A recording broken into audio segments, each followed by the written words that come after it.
panandalian lamang. Di natin alam kung hanggang kailan ba tayo sa mundong ito.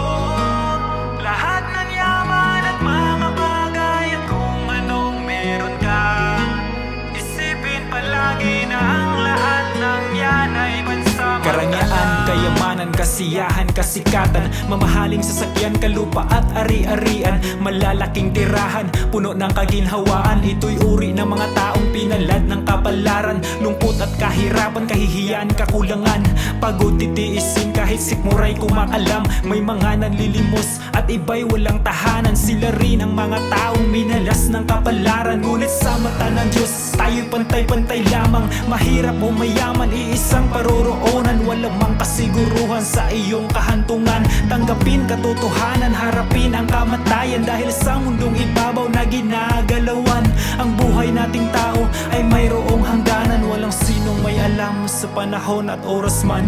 Ang Diyos lang ang may alam sa ating katapusan. Ang buhay ng tao'y panandalian lamang. Di natin alam kung hanggang kailan ba tayo sa mundong ito.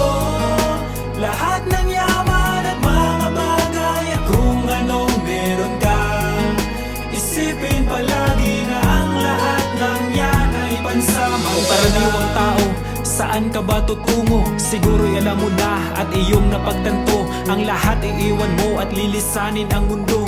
Kaluluwa'y isipin, kaligtasa'y isigurado. Hanggat may pag-asa pang natitira sa iyong buhay, tanggapin mo si Jesus, siya ang magsisilbing tulay.